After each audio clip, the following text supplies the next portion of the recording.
এই আওয়ামী দুর্বৃত্তগুলোর সাথে ফ্যাসিবাদের এনাবলারের সাথে বিএনপির খাতির দেখেন। আপনাদের মধ্যে রয়্যাল এজেন্ট যারা আছে তাদের জায়গা দিতে পারে। আলতাফ সাহেব তো বলছে বিএনপির মধ্যে রয়্যাল লোক আছে। হচ্ছে ভারতীয় গোয়েন্দা সংস্থা রয়ের এজেন্ট হিসেবে পররাষ্ট্র মন্ত্রণালয়ের কয়েকজন আওয়ামীপন্থী কর্মকর্তা এবং কয়েকজন সাংবাদিক মেঘনার মতো পতিতাদের দিয়ে হানি ট্র্যাপ বানিয়ে সরকারকে বেকায়দায় ফেলার চেষ্টায় লিপ্ত। তাদের টার্গেট বিদেশে বাংলাদেশের শ্রমবাজারে ধস নামানো। ডোনাল্ড ট্রাম্প, ইলন মাস্ক আছেন তালিকায়। তাদের সাথে একই লাইনে নাম ডক্টর মোহাম্মদ ইউনূসের। দর্শক, আপনারা ইতিমধ্যে অবগত আছেন কয়েকদিন আগে মডেল মেঘলা আলমকে গ্রেপ্তার করেছিলেন ডিবি পুলিশ। তারপর কিন্তু সেই ডিবি প্রধানকে সরিয়ে দেওয়া হয়েছিল। ইতিমধ্যে জানা গিয়েছে মেঘলা চৌধুরী তিনি ভারতীয় রয়ের এজেন্ট, এমনকি বাংলাদেশে আরও ভারতীয় রয়ের এজেন্ট আছে। এবার রিমান্ডে ভয়ঙ্কর তথ্য দিয়েছেন মডেল মেঘলা আলম। এই ভিডিওতে দেখতে পারবেন। এমনকি বিএনপির ভিতরেও নাকি অনেক ভারতীয় গোয়েন্দা আছে। না টেনে পুরো ভিডিওটি দেখবেন, একটি লাইক করে আমার সাথেই থাকবেন।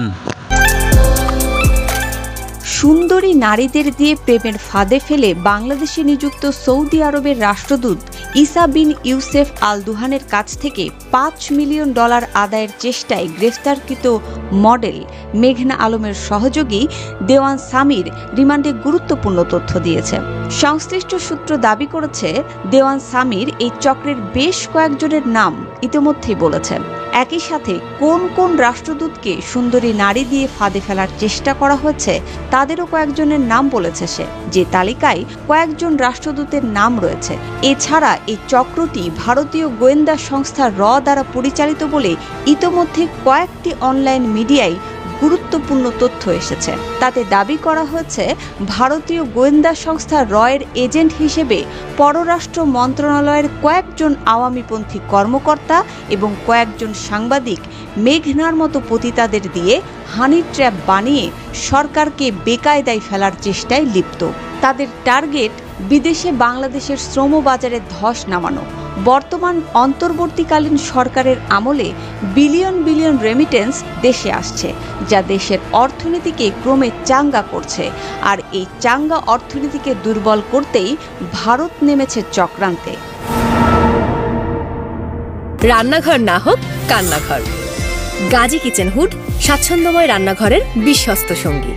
সূত্র জানায় মডেল মেঘনাকে ব্যবহার করে সৌদির বিদায়ী রাষ্ট্রদূতের কাছ থেকে $5 মিলিয়ন দাবি করা হলে তিনি অনানুষ্ঠানিকভাবে পররাষ্ট্র মন্ত্রণালয়ে অভিযোগ করার পর থলের বিড়াল বেরিয়ে আসতে শুরু করে।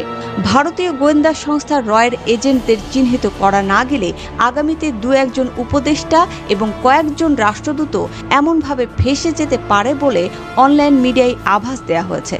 তবে তারা কারা সে বিষয়ে সূত্র এখনো কিছু জানায়নি।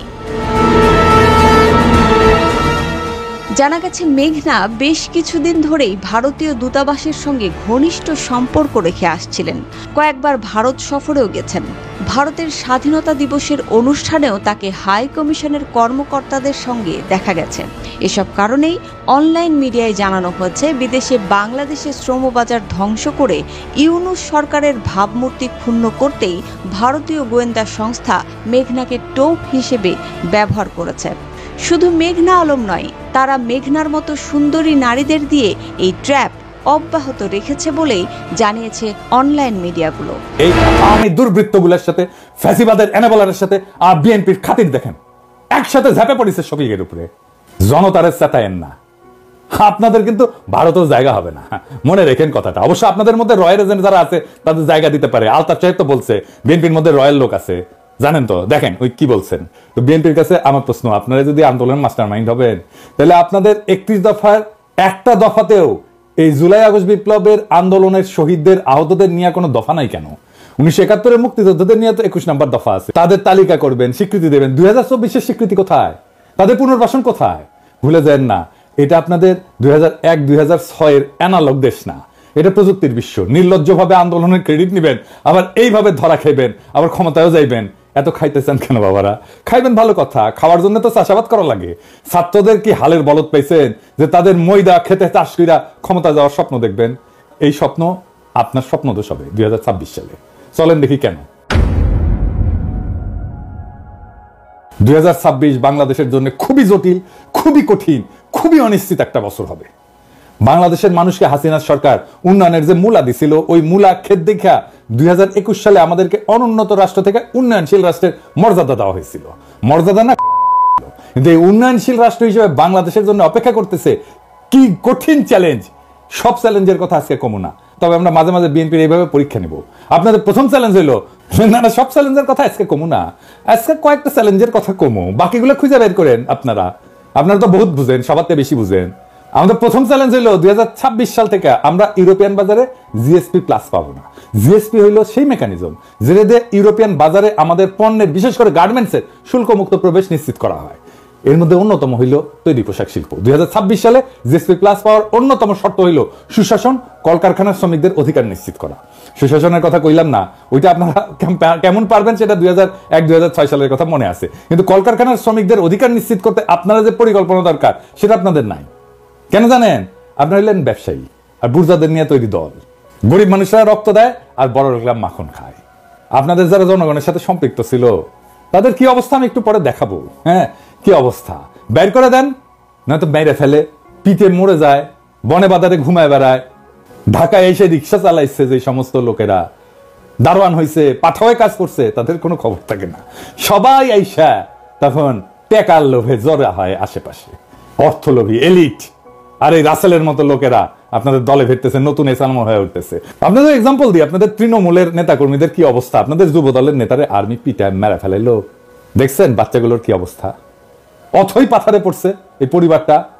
ভাই এই দলের রাজনীতি করেন, এই দলের হয়ে আমার পেজে ধাপায় পড়েন জিজ্ঞাসা নিয়ে, এই পরিবারের খোঁজ দিয়ে আমাকে জানান, এই পরিবারের সব দায়িত্ব আমি নেব।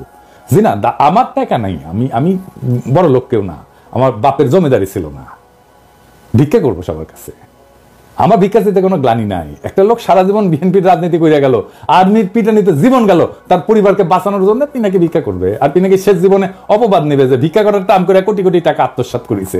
আমি এগুলো জানি, হ্যাঁ এগুলো জানি, এটাই বাংলাদেশ। হ্যাঁ বুঝছাও। যাই হোক, আমারে খোঁজ দিয়ে এই পরিবারের দেখভাল করার দায়িত্ব যেন আমাকে দেন, খোদা তাআলা এই তৌফিক যেন দেন, ওনার পরিচয়টা দিয়েন, আমার সাথে যোগাযোগ করাই দেন। যে দর্শক, আপনারা জানেন অন্তর্বর্তীকালীন সরকারের প্রধান উপদেষ্টা ডক্টর মোহাম্মদ ইউনূসের সাথে কিছুতেই পেরে উঠছেন না নরেন্দ্র মোদী, কিন্তু তার যে গোয়েন্দা আছে সেটি কিন্তু আগে থেকে বাংলাদেশে কাজ করে এখন পর্যন্ত তারা রয়ে গিয়েছে। তারা গোপনে পরিকল্পনা চালাচ্ছে কিভাবে এই সরকারকে ব্যর্থ করা যায়, পুরনো সরকারকে আনা যায়। ইতিমধ্যে এই বিষয়ে গুরুত্বপূর্ণ কিছু প্রতিবেদন আপনারা দেখেছেন, এমনকি বিএনপি ভিতরেও অনেক গোয়েন্দা আছে বলে প্রকাশ করেছেন পিনাকি ভট্টাচার্য। ভারতীয় গোয়েন্দা সংস্থা বাংলাদেশে যেভাবে পরিকল্পনা চালাচ্ছে, কিছুদিনের ভিতরে আবারও শেখ হাসিনাকে নিয়ে আসা কিন্তু ব্যাপার নয়। যদি অন্য কোনো সরকার হতো তাহলে কিন্তু অবশ্যই উৎখাত করে ফেলতো ভারতীয় গোয়েন্দা, কিন্তু ডক্টর ইউনূসকে সরাতে পারছেন না। কেননা ডক্টর ইউনূস এরকম খেলোয়াড় নয় যে তাকে অতি তাড়াতাড়ি এরকমভাবে ক্ষমতাচ্যুত করতে পারবে, কেননা তাকে সাপোর্ট করেছে পাকিস্তানি গোয়েন্দা, এমনকি আমেরিকার গোয়েন্দা সংস্থারাও। দর্শক, এসব বিষয় নিয়ে আপনার কি মতামত জানাবেন? পরবর্তী ভিডিও পেতে সাবস্ক্রাইব করে রাখবেন।